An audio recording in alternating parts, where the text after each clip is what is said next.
hand it over to you, Adam. So thanks for joining us today with this continuation of our ERP readiness.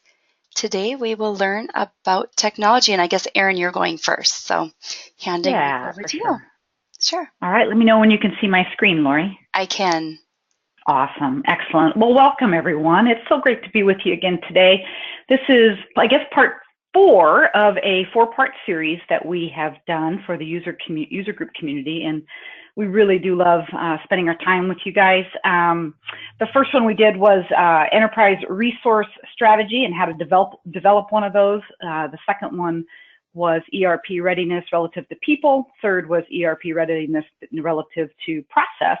And today we're going to talk about technology, and Adam Orgeron is here from our team to do that. He's actually a fan favorite from Summit and from Focus as well. He's got some presentations he's done that have been really well received, all based on his really great experience in the technology side. So I'm really excited to have him here with us today. A little bit about us and our firm. Just want to give you a little bit about who we are here. Won't take but a minute.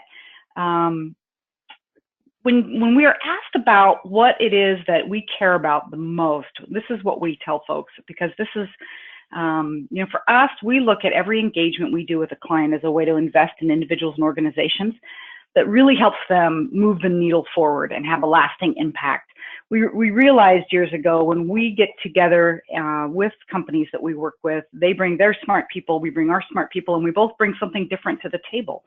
And so for us, we try and leave behind what it is, as much as of what we bring to the table, to try and build up the teams that we're working with, so that when we exit the room, so to speak, that they're left with maybe some things they didn't know before that'll really serve them as they continue to work with their ERP solutions going forward. So we really take that seriously. It's something we really, really are passionate about. A little bit about our people. Well, let me back up just a little bit. One of the things I always like to make sure people are aware of is our firm is software independent. So we're software agnostic. We don't sell software, unlike most of the folks,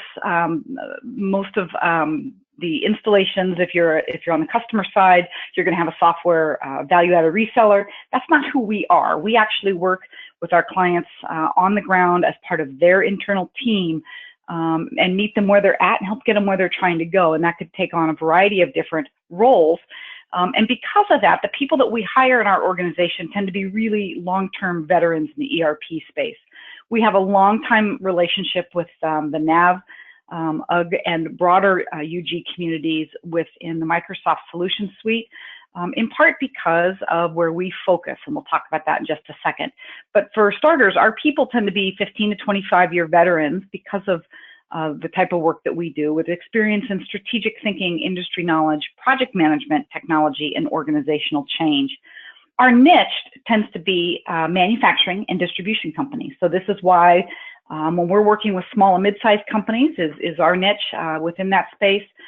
We see a lot of NAV, we see some AX, and we see some GP as well. And of course, the CRM product flows in and out of all of those as well. We tend to focus on high compliance manufacturing more and more often, but really what this is what we call manufacturing on steroids a little bit, where there's just, manufacturing is manufacturing at some level in terms of what we're talking about. But when we start talking about high compliance, it's the additional compliance and regulatory needs that you'll find in, say, consumer packaged goods, food and beverage, medical device, and biotech. Our focus is pretty well in the ERP space. You'll note from the first presentation that we did, where we're big advocates of creating an enterprise resource strategy before you dive into any particular part of an ERP plan, because it tends to go better and be more efficient for you. But for us, we tend to focus and rally around then the selection, implementation, and optimization of ERP. So what that helps us do is really eliminate the guesswork for our clients, save them time and money by making sure that we're helping them to align during these projects their people, process, and technology with their objective. And then finally, from a team perspective, again, our team works with our clients' teams, and the stuff that matters to us most is that we are good teammates, that we take teamwork real seriously, doing the right thing when we're working together. We strive for excellence. We strive to be really candid and open and honest with our communications, as well as kind. as well as trying to have a balanced work and personal life, which in our line of work sometimes is tough because we traditionally travel quite a bit. So with that, I'll have one more quick slide and I'll turn it over to Adam. Just a little reminder of kind of where we've been, and that is that in the first presentation, we talked about what we call an enterprise resource strategy. And so one of the things we did after that first event, or that first webinar, was move into what we call the resources within when we say resource strategy, what is it we really mean? And so what we talk about is the sort of the two grounding, if you will, pieces of an enterprise resource strategy are really the company and your culture. So we like to say that any resource strategy is going to start with being grounded in the company's legacy and dreams for the future and honoring its unique culture. So it's this conversation about where is it the company is today and where is it you're trying to go, and having real crystal clarity on that so that you don't go jumping into an ERP or technology or a process change initiative without having all the information you need and the roadmap laid out first. It just, honestly, it seems kind of obvious at some level, and we find that so few of our companies that we go into start there. And so we really try and encourage them to do that, just because at the end of the day, it's going to just be it's going to be cheaper and faster for them, and it's going to have less wear and tear on their people as they go through some of these really big change initiatives. And so when we talk about the resources, we're talking about people, process, ERP, of course, and technology. We've already covered in the last two webinars, people and process. If you didn't get those notes before, they're up on the user group site where they can be downloaded with also some additional tools. And so what we want to just point out within this strategy and this approach is that really what it's about is, at the end of the day, with your roadmap, you're lasering in on kind of the critical business processes that matter for your organization more than any other. So while there's usually a core 4 that matter for ERP, or that we see when we do ERP, things like procure to pay and order to cash, what you need to ask yourself is, within your organization, which of these core are most critical to your organization? And all that's doing is saying, hey, let's prioritize the things going to help us compete and to differentiate ourselves as we build a plan for big changes to technology and people and process as we're doing a large ERP initiative. And so with that, what I'm excited about today is to have Adam Orgeron talk to you about how to make sure you're ready for ERP from a technology perspective. And so with that, I'm going to hand it over to Adam, who will cover the duration, and I'll wrap us up at the end.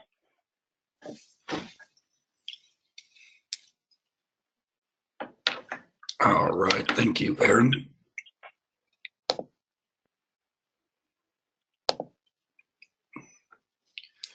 All right, can everybody see my screen? Yes. Excellent. Thanks for that intro, Erin, and hope everybody's having a fantastic, wonderful Monday. It's gonna be more fun on a Friday, I think, but we'll make do. All right, so today, let me get this to work.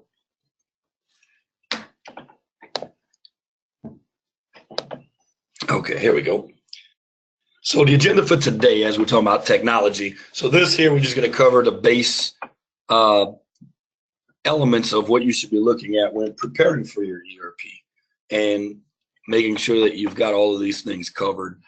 Sometimes a lot of these pieces will get left behind or get thought of after the fact, which unfortunately creates more scope, more time, more money, and more slide. So hopefully some of these here will allow you to recognize these things before they become a money pit for you or a problem later. So what we're going to go through here is we're going to go through backbone selection and configuration, hardware selection and configuration, facilities preparation, maintenance planning, and disaster recovery planning, business continuity planning. Anybody that attended Summit, this is going to be actually that may have attended my presentation. This is going to be a scaled down version of that, and also there'll be a much larger version of that same at focus, and then at the end of that we'll have some questions and answers. So backbone selection and configuration. What is a backbone elements? What does that actually mean? Well, your backbone elements are what is going to make your system work, whether that's how we install, where we install, how are the users going to access my ERP? How am I going to get the reports necessary to function as a business? And what type of connection types do I need to think of for my users? So installation locations, I need to decide whether or not I want my servers and my setup on premise. Do I want it in a data center? Do I want it in the cloud? And these are very specific, and each one has their own pros and cons depending upon my amount of users, my amount of bandwidth, where my physical location may be. I may be restricted if I only have slow connectivity in one of my locations or multiple locations, then the cloud and the data center option may be a worse option than on premise, simply because I don't have the highway to pass this data along. So I need to keep those restrictions in mind when I'm deciding upon what installation type I want to use. And there are hybrid versions of this where I may have some of my servers on premise, but then my database may be either in a data center or in the cloud. And again, the keys to that are how much data am I transporting? How much bandwidth can I get to each of my locations? And obviously the big one, what's my ROI?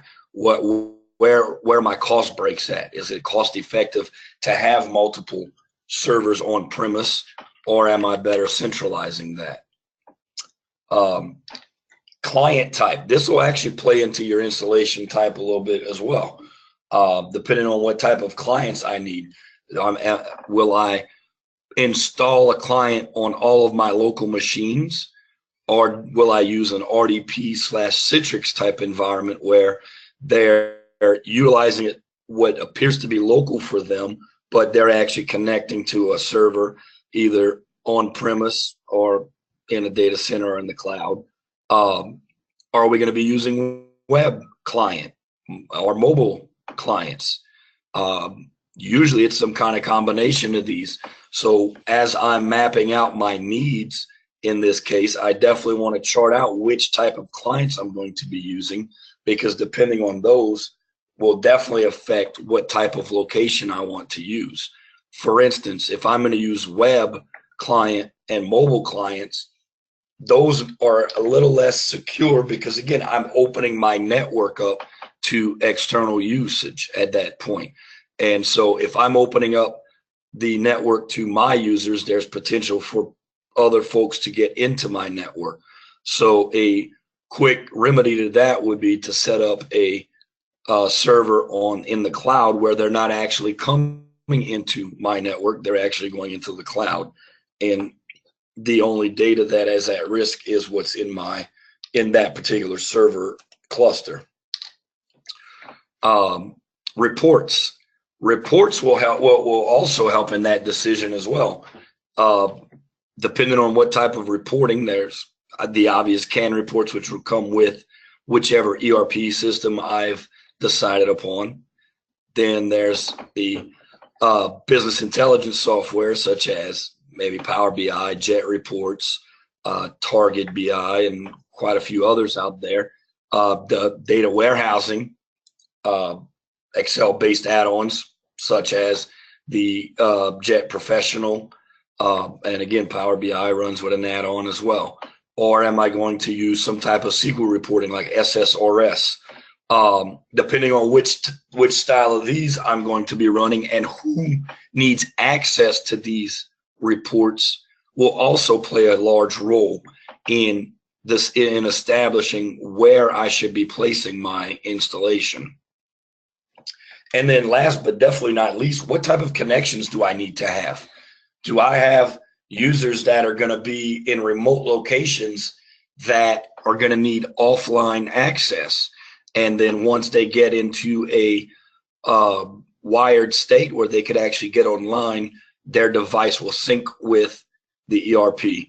Or do I have users that are in a hybrid where they're going to be offline, online, and their device and my ERP and network setup has to allow for them to do both, where the system decides whether or not they're offline or online and provides the proper syncing.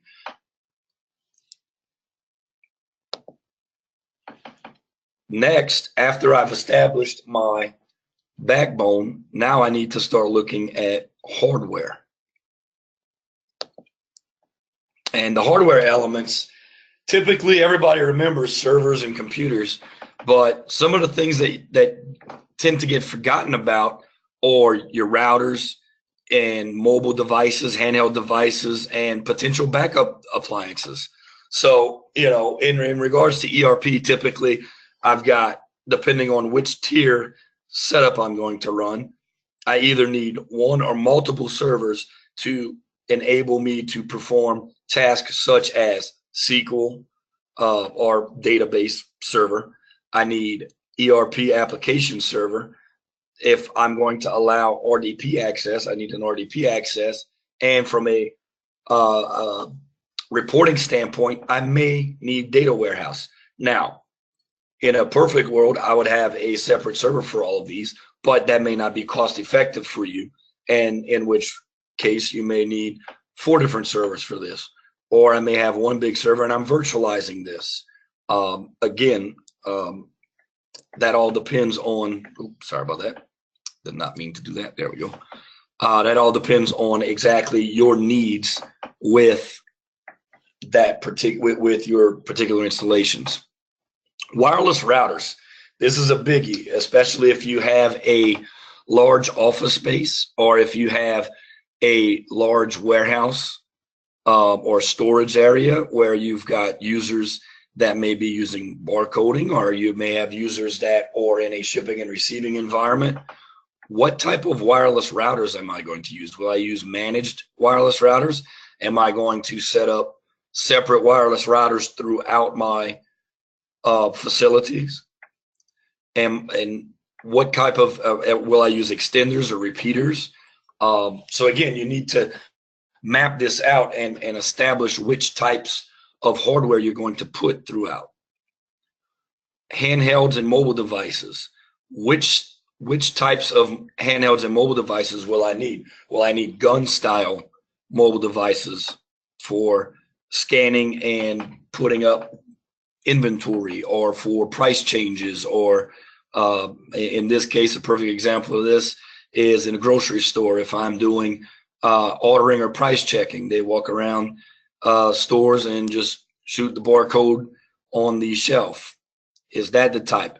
Or do I have a high volume, small packaging type of setup where I'm pulling out small cases or small boxes at a time? Then I may need more of a wrist style handheld, which allows me the flexibility to do my job. Because again, if you're doing high volume, the last thing you want is some bulky handheld device that you can't do your job and scan.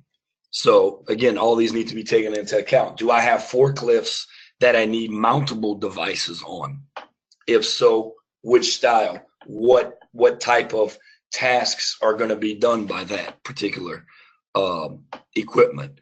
Tablets. Do I have salespeople that are going to be out and about? Am I sending my salespeople out with invoices for signatures? Am I sending out my support folks or my service folks outside and they're running their ticket on that particular tablet?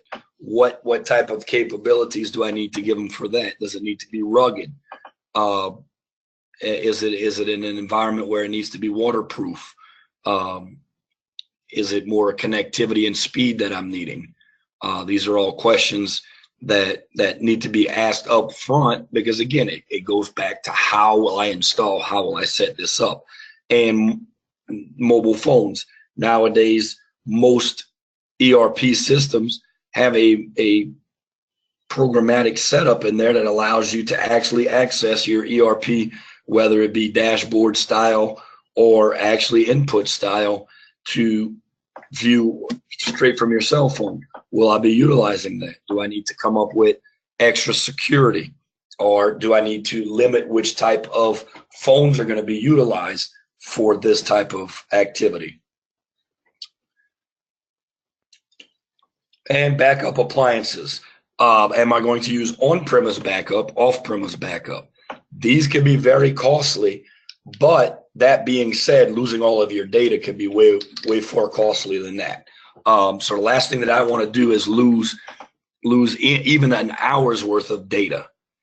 So establishing the proper backup process and having the proper backup planning is huge.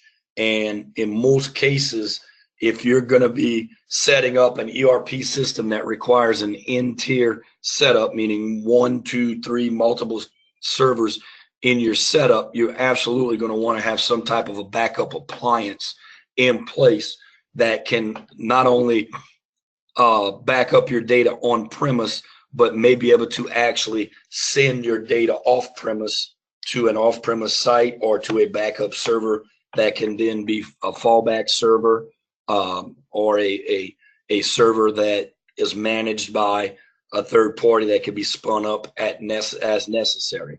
Then there's total off premise, which if you've got the proper bandwidth can be a great resource, because then you don't have to worry about the appliance failure on site.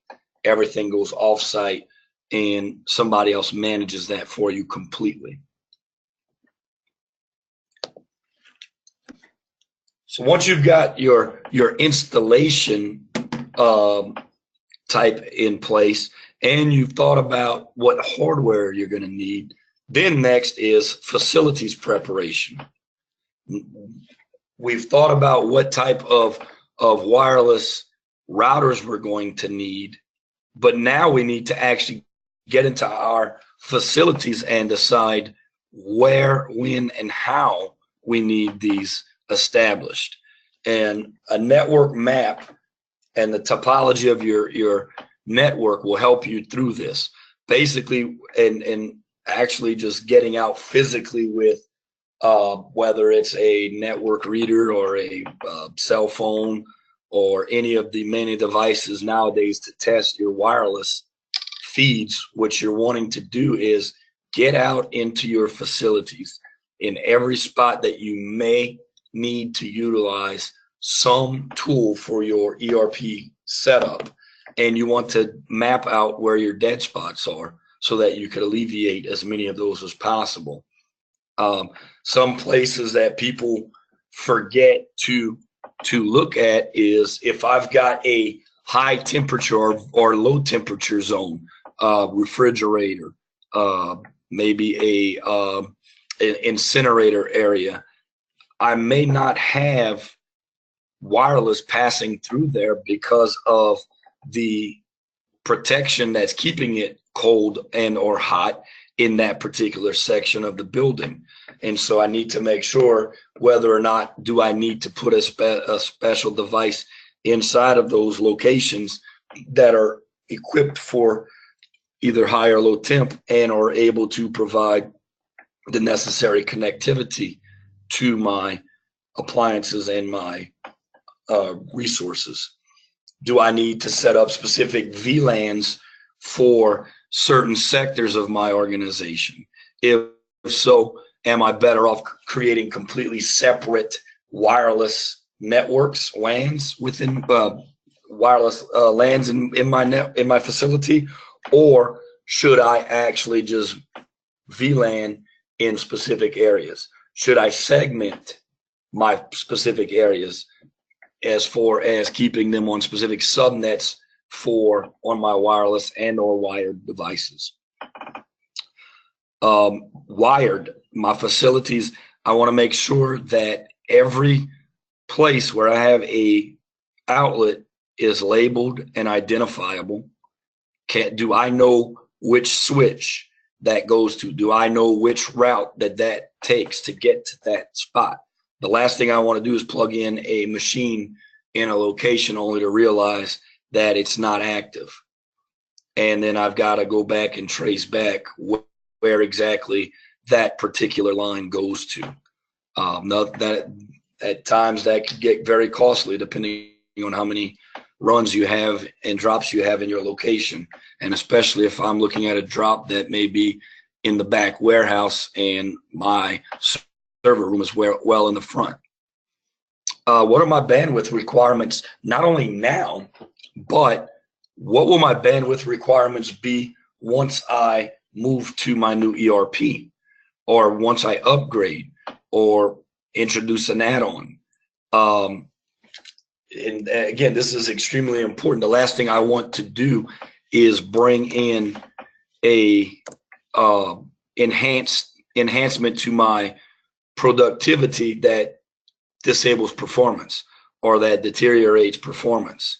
So bandwidth is an easy one to remedy, and I want to make sure that I'm using the latest and greatest when it comes to wires. I don't want to be using Cat4 wiring when that's so obsolete now. I want to make sure I'm using Cat 6, 7, 8 and upwards. I want to make sure that my switches are capable of gigabit and better, just to name a few things there. That just, you don't want your network to be the bottleneck.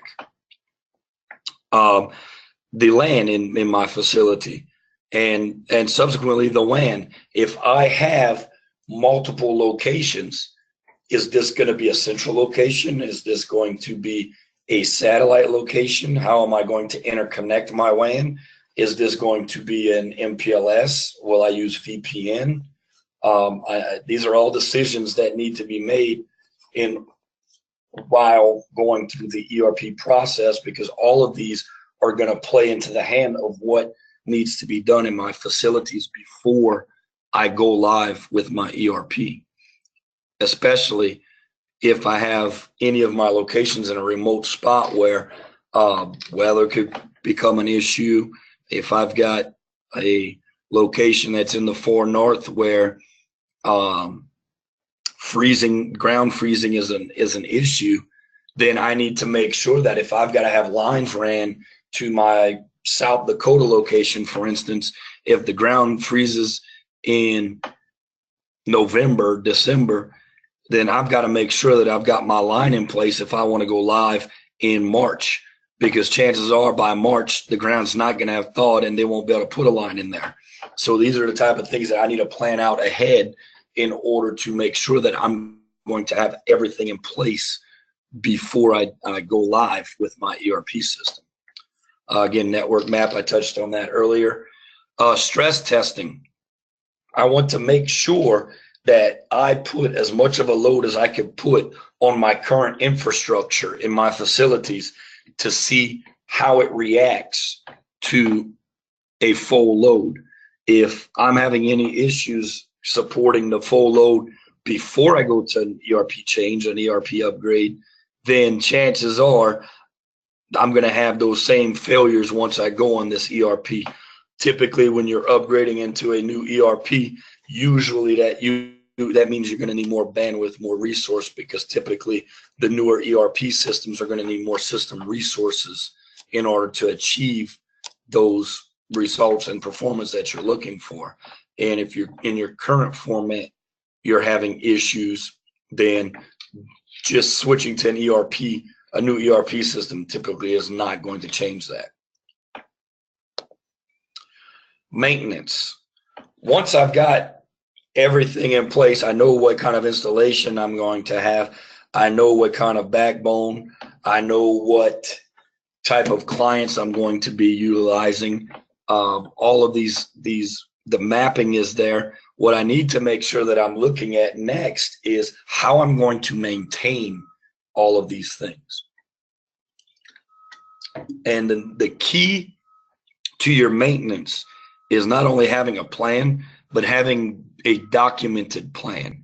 I need to have a backup plan, and a backup plan should include everything from network and systems backups to database backups, temporary file archiving, transaction logs cleanup,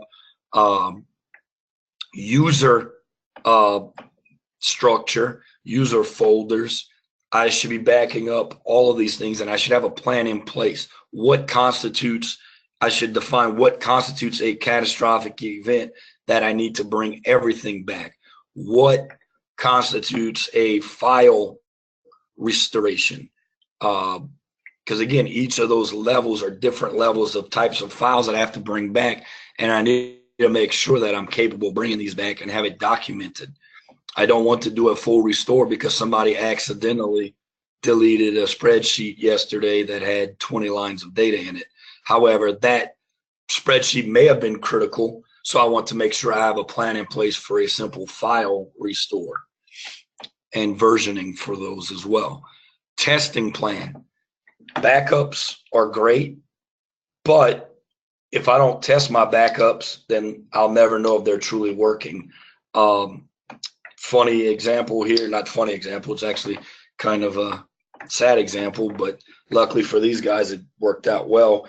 But somebody took over an IT group back in 2014 and was looking over the backup plan, only to realize they had a backup, and they had a nice backup hard disk that they would remove and bring off premise on a daily basis.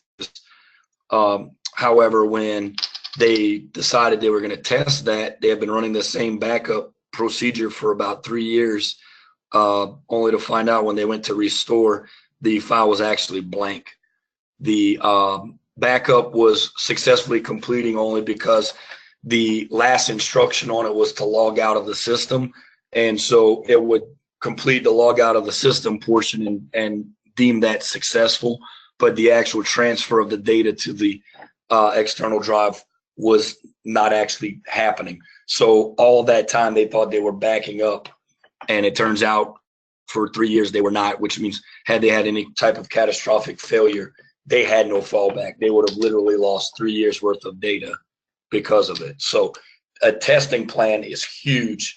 You should always be testing your backups for restoration in all fronts, whether that be a shadow backup, whether that be a file backup, database backup, transactional backup.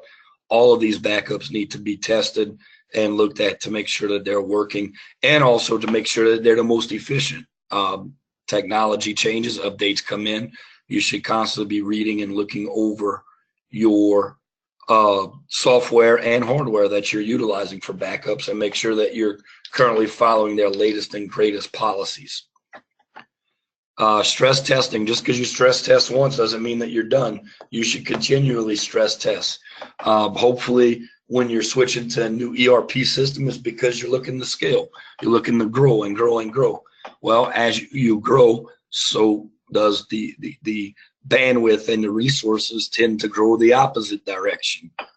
You limit yourself more and more with your resources, and so as you're adding users, you should constantly be testing that. At times, what you should be also doing is testing, stress testing, along with a estimation type testing, where, okay, we're currently at 100 users. What happens if hypothetically we bring in 15 more users, 30 more users, 50 more users? So I can see how well will my organization handle, or my facility will handle, if we happen to scale or expand, or maybe we even bring in another office. How will we be able to handle that? Schedule of events. You should always have a calendar showing which backups are running when, which updates are running when, and be consistent with your days of doing this. This not only helps you to determine if you're having issues or if something is failing, but this also allows your users to plan accordingly. They know when maintenance is going to be happening, so they can plan their meetings and or their late evening work, or some of the things that they may need backed up. If they know there's a specific time it gets backed up, they're able to run those routines.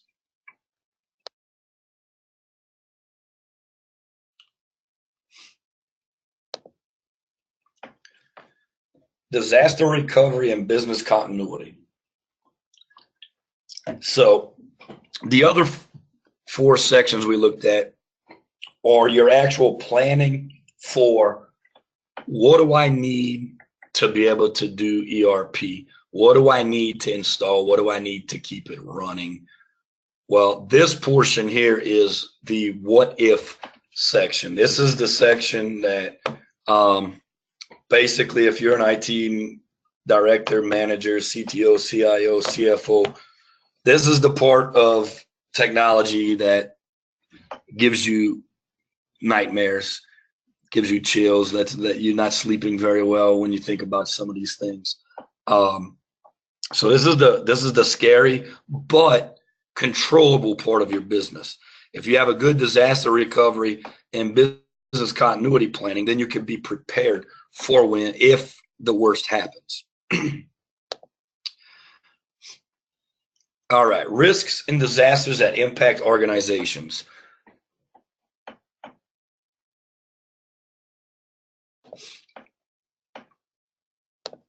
All right, so some of the common disasters that most of us think of when we think about disasters happening from a losing your system or something coming down. A disaster would be terrorism, earthquake, fire, hurricane, tornado, flooding, hacking, a viral attack, those type of things. Those are the type of things that most people consider when they're coming up with a disaster recovery plan. What will we do if our servers are involved in a terrorist attack, or if there's an earthquake or fire in our facilities? Some of the less common things that people tend to forget about when they're establishing a disaster recovery plan, or computer room climate failure. What if over a weekend the airflow fails, the electrical grid goes down, and my computer room is no longer functioning properly? A sprinkler system failure. Most places, the building code requires a normal sprinkling system to be housed in the structure of the building, despite the fact that your server room may be underneath there. If a pipe fails and you have a sprinkler leaking, how do you recover from that? Death of a critical personnel. This is probably one of this one and the next one are probably two of the more common of the less common disasters that happen that people kind of get blindsided by. Death of a critical personnel, or a disgruntled employee, or sabotage. Too many organizations right now rely upon tribal knowledge. There's one guy in the shop that may know the bill of material for a specific part, or there's one guy in the shop that knows the process for approval, or there's one guy in the shop or girl in accounting that knows how to address invoices to a specific vendor or customer. Well, if something should happen to that person, whether it be death, firing, or anything like that, they became your single point of failure in your system. How do you handle that? Where are you going to get this knowledge? Where are you going to get the backup of this system? In the case of a disgruntled employee, these are really hard to detect sometimes. And just an example of how this can come about is someone I know took over as an IT manager of the advanced systems of an organization. When he came in, one of the mainstays of this particular organization, he had been there for 10 years. He was responsible for 2 of their critical virtual machines. And he felt threatened by this person coming in and thought that this person was taking over his job. And rather than work harder, it made him lazier. And ultimately, he ended up deciding that it wasn't worth it, that he didn't have a place in the organization anymore. He changed passwords on the critical systems, locked them out, and then left. And because he was the only one that had knowledge of those particular servers, it took weeks before they could actually get back into those servers and do anything with them, because they could not bring them down, because they housed multiple virtual machines, and he actually had back doors to get into those and would systematically drop some of the functionality that was going on with some of those servers until they were finally able to get an expert in there to reconfigure those servers without losing their business plan, their actual business events. So those are huge and really forgotten about a lot in planning. Accidental deletion and erasure, again, that comes back to making sure you've got good backups. Critical system failure. If you've got a specific system go down, how quickly can you get another system up? Licensing and domain expiration. All too often, we, as an organization, may set up an email address and we register our domain for 10 years because it was the max with Net Solutions. And so we forgot about that. Well, we've changed our email address. What happens if tomorrow you wake up and your domain is gone? You're out of, and your domain is wired internally. Now you've got to go in and make sure that you're able to re-establish your domain and repossess your domain if someone else has come in and taken that. There are steps to make sure and to audit all of these things. And in addition to this is username and passwords for critical systems. There should be a secure, confidential log of your most critical passwords that you're able to either utilize a punch card, a key, a bio trait to be able to reestablish those connectivities. Elements of a disaster recovery and business continuity planning. So when you're going through your disaster recovery planning, there are IT recovery strategies, obviously, which will involve some internal and some third-party resources. But then there's also data backup, which will be your data backup and recovery strategies. Do I use on-premise? Do I use off-premise? Do I use a hybrid? Do I use image recovery? And also, how am I recovering critical files and version recovery? Am I able to access multiple versions? Each one of these introduce various complexities to the recovery and backup process.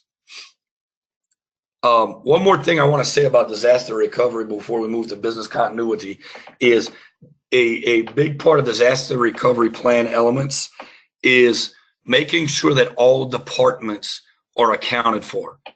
This is not an IT function. This may be housed with your IT department, but this is a function of IT. This is a function of accounting. This is a function of sales. This is a function of operations, manufacturing, everybody, because everybody has critical paths, critical files, and everybody needs to have a piece in the disaster recovery planning. And that goes to this true for business continuity as well. In my business continuity plan elements, I should be establishing and assessing my business impact analysis. How will these impact my business? And that's how I should organize these risks. Recovery strategy. How and in which manner do I bring my systems back up? Do I bring everything up at once? Do I bring up critical systems first? Do I bring up one location, one central location? Do I bring up a central location and have people work remote? These are all parts of your recovery strategy. Planning. Hypothetical situations are huge here. What if this? What if this? What if this? And testing and simulations of those. If I've got a recovery strategy for a hurricane, what are the potentials that could happen in a hurricane? I need to test and simulate some of these same things. If I get a virus, I need to simulate and test what would happen. If I've got a worm that has infected a machine, how do I go about getting that particular machine off of my network and securing the rest of my network to ensure that that worm does not spread? That should be simulated and tested. And one of the most important parts of a business continuity plan that gets forgotten, need to make sure that my key personnel are training the other personnel on what this means in order for them to function in their day-to-day. They need to know that if critical systems are coming back up, don't log into your computer until you're told to. Don't connect to this server until you're told to. Don't access files from this file server until you're told to. If they're not trained, they do not know. And them not knowing could bring your entire system back down before you're even able to see what exactly happened. Manual workaround elements. As much as we are dependent upon our ERP systems, and as great as our ERP systems are, we want to make sure that if our system goes down, we are still able to function as an organization. We need to have offline capabilities. We need to be able to have a service restoration plan in place. We need to be, do we outsource? Do we have paperwork that we could fill out and then backlog into the system? The last thing we want is our entire organization to struggle because our ERP system is having problems. We need to make sure that we're planning for this, but also testing simulations and training on this as well. And just like with backups and everything else, maintaining your plan is important, and updating your plan. You want to test it, you want to do training, you want to send your primary people that are responsible for each of these sections to advanced learning. They need to know the ins and outs of the software and the hardware and what new things are coming about. Third-party audits. You bring somebody in and so they could look into, make sure that all of these different components are working properly for you. And again, in a simulated exercise, practice some simulations of just simple data loss. But then on a weekend, you're going to want to do some simulations of a catastrophic simulation as much as you possibly can. That's all I have for you guys. Is there any questions?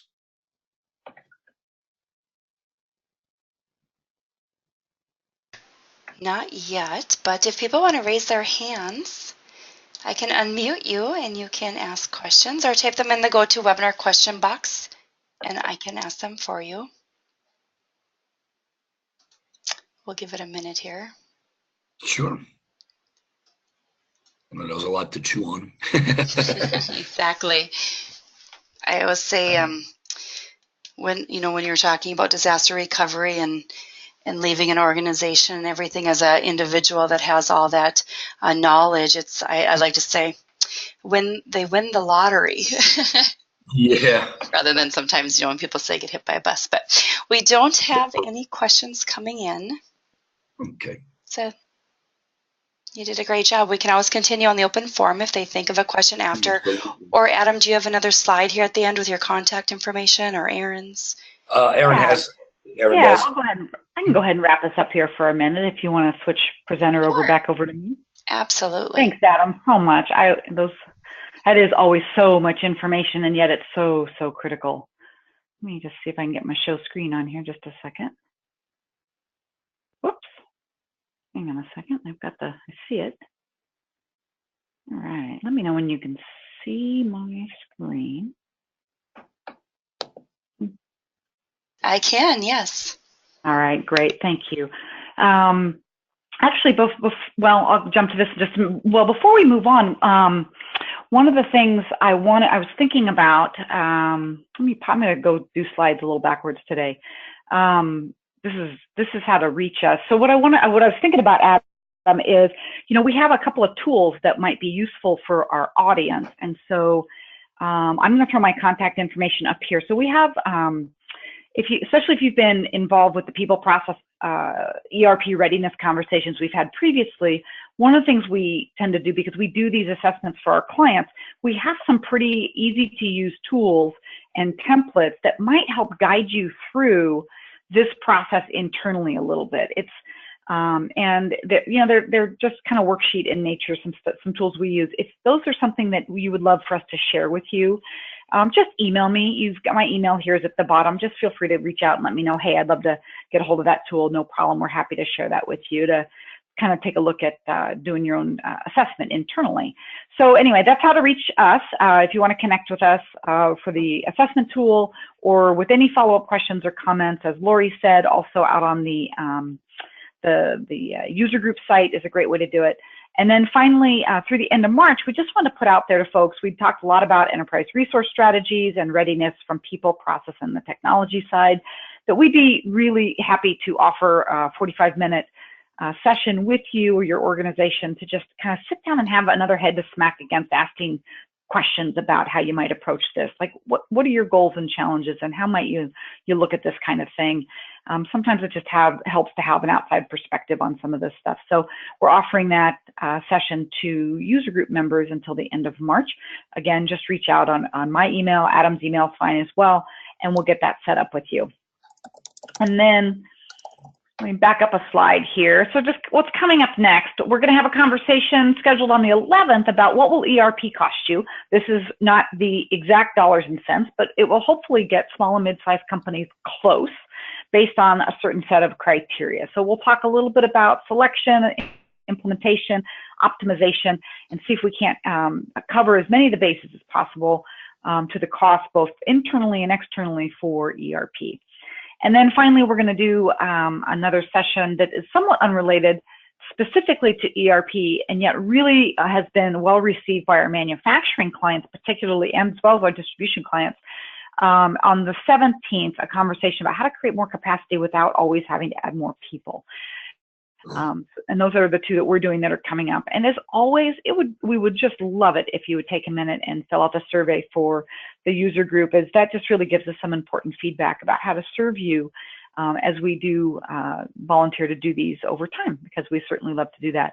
And so with that, I'll just say thank you. Thank you certainly for having us for this 4-part series. And we'll look forward to seeing you on the 11th. And just one quick point. Please, if you're at Focus, come by and see me. I'll be doing a more robust version of the data recovery, business continuity and planning session. It'll be a 90-minute session on all of that fun stuff. I promise I'm more fun in person. It's a little more different. I can attest to that. That's hilarious. I could totally attest to that. That's fun. Oh, very nice. Yeah, do stop by. That's a great session for sure. And it's going to be a little longer because it's Focus. Summit was a little shorter version, so that'll be great. That'd be fun. Well, thanks, Adam. And thanks, Erin, so much. We're at the top of the hour here, so we will end today's session.